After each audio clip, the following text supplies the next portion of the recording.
And we're now joined by the driver of our race-winning car, the number 2 Auto Trader Ford, Brad Keselowski. We will open it up to questions for Brad. We'll start in the back with Kathy and then go to Jerry.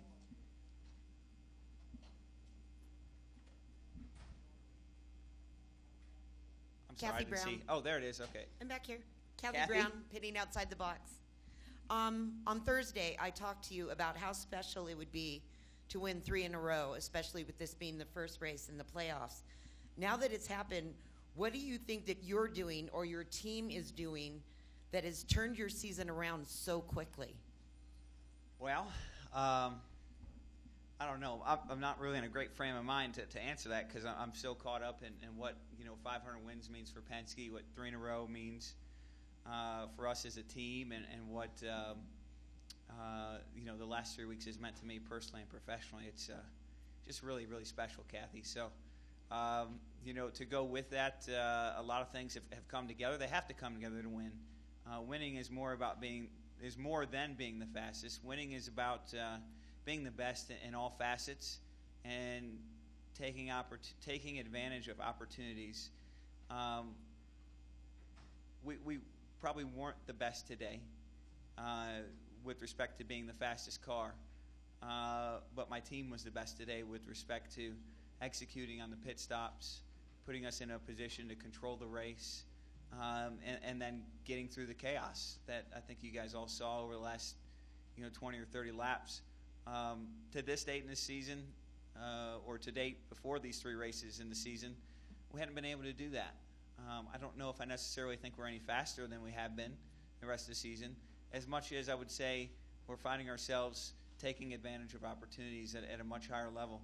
And with that in mind, that's what great teams do. And I'm so thrilled to death to see this team do that here over these last few weeks, because I can tell you that today, last week, and the week before, we weren't good enough to just dominate a race. It took a total team effort, and that's what our guys delivered here today to win in Las Vegas. We're going to go to Jerry, then up to the press box, and then come back down I don't here. know. Did that answer your question, Kathy? Close? Okay. Jerry Jordan kicking the tires.net and PRN over here to your left. First off, there were 6 cautions the last 57 laps of the race, I believe. When you're sitting out there and then there's That's it? It felt like maybe 30, but go ahead. That's what I was going to ask. That's part of what I was going to ask is, what was it like for you out there on the track trying to wait that out? And did you know you had the car to win? What went through your mind when you got to the checkered flag? Well, the cautions were, frustrating, but the only thing more frustrating than that was that red flag. Whoa, God, that was I've heard stories about living in an oven before, and I think I've lived it now. But with that in mind, it's a challenge. This was a mentally grueling race, because you when you get hot, when you're stuck in those situations, and then you add the chaos of the restarts, and all those things come together, it really tests you and challenges you mentally. And our team was able to make the most of that. And also, the win gets you beyond the Roval. Have you thought about that at all? No, I'm just happy for today. I haven't really thought big picture beyond, the Penske side of 500 wins and how special that is to me and to everyone in the organization. And to be a part of that in some small way is really an honor. We're going to go upstairs to the press box for a question. Yeah, Chris Knight, CatchFence.com. Brad, in a time where sponsorship is so critical for our sport, you've been able to do it with 3 different sponsors for the last 3 weekends. I like that. He's thinking outside the box. I like this. How important is that for you? I think it's really important. I was talking to Joey Logano before the start of the race, and we got to looking at our uniforms, and I think I counted 23 different sponsors on my uniforms of some kind, I should say. And we need every one of them. Motorsports will always be an arms race, no matter what you do. We can try to put caps on it. We can try to come up with any rule, but it will always be an arms race. And sponsors enable us to be one of the best in the arms race. With that in mind, we have some great partners. Auto Trader was on the car today. MGD was on the car in Darlington. And, of course, last week, Discount Tire. Each one of them brings something unique, but also very important to our team that helps us be competitive, and we couldn't do it without them. So we're very fortunate to have great partners like that. And it means a lot to them to be in Victory Lane, by the way. We have 2 questions over here to the right, and then we'll go to Bob and Jeff.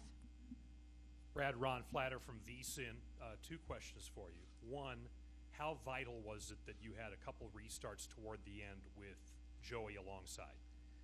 Yeah, I don't know if that was vital. He's really good. Yeah, I just knew it was going to be a heck of a battle with him because he's one of the best restarters, if not the best restarter in Cup, and he made us earn it. And this is Las Vegas. Despite 2 consecutive wins, you were still 15-1 early in the week. Finally, did you have money on it? No comment. Oh man, is that a no or a yes? Yeah. No comment.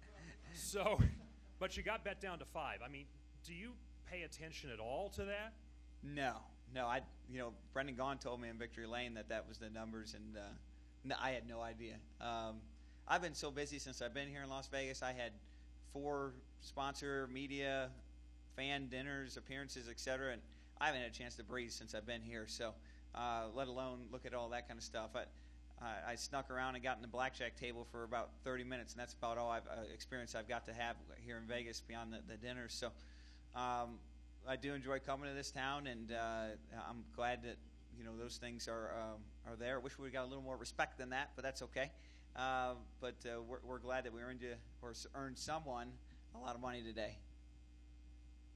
Go ahead.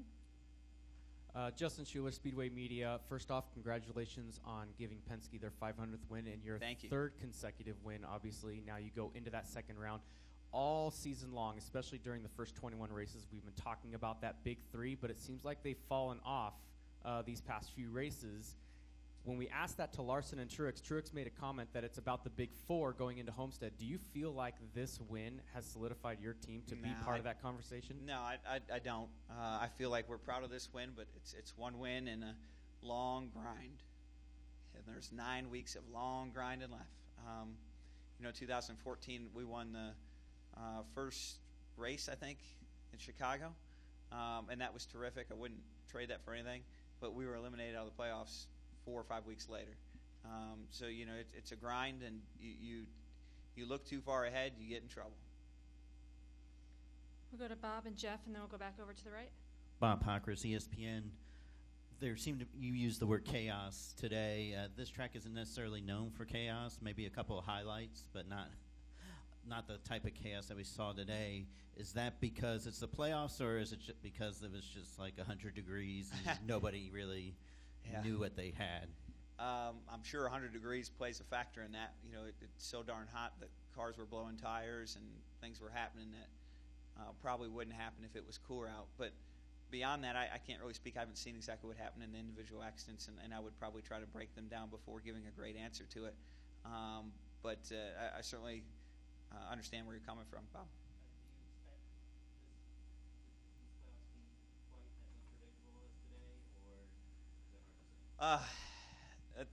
Like I said earlier, Bob, I've tried to think of the playoffs as 1 week at a time, and I've tried not to get too far ahead. I think I've made that mistake in the past, and so whether it comes to the Roval or Phoenix or Homestead, you got to get there first, and the pathway through there is 1 week at a time.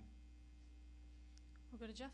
Jeff Gluck from jeffgluck.com. I almost have the identical question as Bob, so I want to ask, is there ever a sense when the race is unfolding and like the nature of the race changes based on what drivers see other drivers doing? Like if everybody's getting aggressive, does everybody else raise their aggression level and that could contribute to something? Like, is that one theory, I guess? Well, I mean, a certain element to motorsports will always be that we play a game of chicken, whether it's on restarts or whatever scenario it might be, and understanding who has what stakes on the line is really important.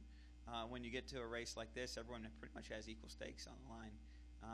But when one person pushes you hard and then you let them in or let it go, then eventually someone else does it, and now you find yourself in the back playing from behind, and now you start to do it, and it creates an escalating effect. With that in mind, eventually both guys don't lift, and things happen.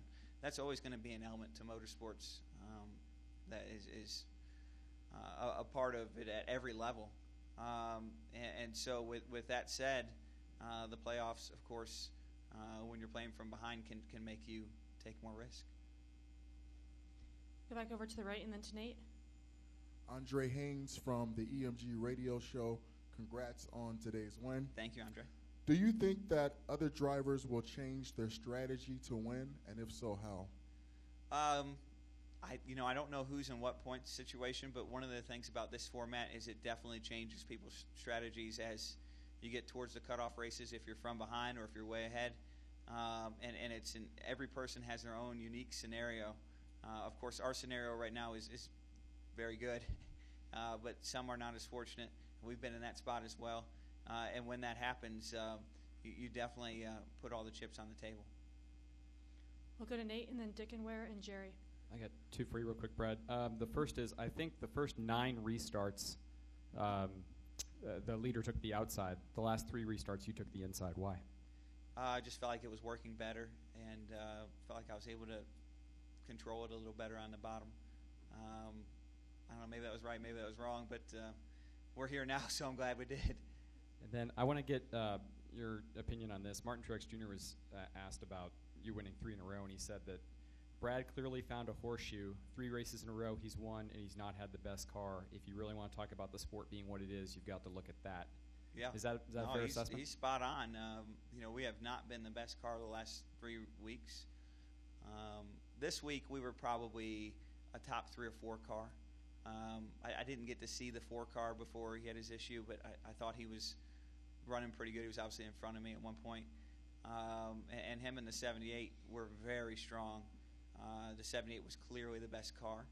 And we put everything together when it counted and kind of stole it today. Same scenario the last 2 weeks. I thought the 42 was the best car in Darlington, and we hit the strategy right and executed the last pit stop, and that put us in position to win. And in Indy, we were nowhere near probably even a top 10 car. We were probably a 15th place car. And Paul Wolf hit the strategy right, and then I hit the restart right to make all the passes when it counted and won that race. So with that in mind, no, I feel like we stole the last 3 races. We're not complaining, but we still have a lot of work to do to go out there and win heads up without those issues. We'll go up here in the front and then Jerry and Dominic. Brad Dickenware, the Motorsports Report. Indy was a milestone. It was a big one. It was one Roger wanted for a long time, and of course now the 500. Tell me about the conversation you had with the captain after Indianapolis. And, we really haven't talked yet, to be honest. I've been on the media tour and all that. I had one quick phone call with him in Victory Lane, and he was in a business meeting. It was really important. And then I had one real quick phone call with him yesterday morning, I think it was, or yesterday afternoon. Yeah, yesterday afternoon. And he's completely out the front windshield. He's not looking back at all. We did not talk about Indy. We talked about winning today and what we're going to need to do to do it. So those that have been around Roger Penske know that's who he is. Go to Jerry and then Dominic. Jerry Jordan, Kicking the Tires, net and PRN. You were fast on the track today, but I don't think you did 271. No. Bob went out and bested his goal. Can you talk about your dad? Yeah, I'm so proud of my dad to be getting it on the salt flats, not terribly far from here, and he hit 271 today. I know he'd been working really hard on that, and I'll tell you what, he's got me thinking really, really hard about taking that car to Talladega and trying to put up a number. But if I could find a sponsor to do that, I don't know if there's anybody out there, I think I'd go do it. Because the record right now is sitting at 251, I think. Closed course with A.J. Foyt somewhere on a test track here on the West Coast. And I think his car can hit 270 at Talladega. So if I could get somebody to help me make it work, I'd love to go do it. So that's my quick endorsement. But I think there's an incredible opportunity out there. And I'm so proud of him for building it and having the dream and vision and putting it to good work. And he'd been there the last 3 or 4 years, and I think 2 of the last 3, it's flooded out or rained out, however you want to look at it, and he hadn't been able to run. He was so disappointed, and he called me about a month ago, and he said, I really want to go back to Bonneville. Can you help me get there? And so I was a sponsor for him to get there. And I think he borrowed a trailer or something, a truck, and towed all the way out there. And, of course, as you saw, he hit his number. His goal was to hit 271, and I think he hit 265 last time he was there. And he just keeps toying with it, tinkering with it. He's not retired, but he's semi-retired, and this is his hobby, and I'm thrilled that he's having success with it. I mean, couldn't be any worse than today. No, I think it'd be really fun. The hardest part is getting tires, because the tires are only good for about 220 mile an hour. So Grant Lynch, I'm sure Grant's still around. He's probably listening right now. Grant, we got to figure this one out, but we'll see how it goes. Might have to get a hall pass from the captain, too. I don't work on that one, too. We'll go to Dominic and wrap up with Jim. Dominic Goddard going with the racing experts back here. Just curious if you can just kind of talk about the team morale the last few weeks compared to what you've been seeing the last couple weeks now. Yeah, well, I mean, I haven't had a lot of time to spend with the team, and I feel terrible about that. But the week being what it is with media and sponsor and fan request appearances that we have to do, that's just the way it goes. But what I've seen out of them from in the driver's seat while they're working together, they're certainly hitting all the marks, and I'm very, very proud of them for that. Have you noticed any difference from like 3 or 4 weeks ago to now? We're just faster. We're faster on pit road than we've ever been. Going to wrap up over here on the left with Jim.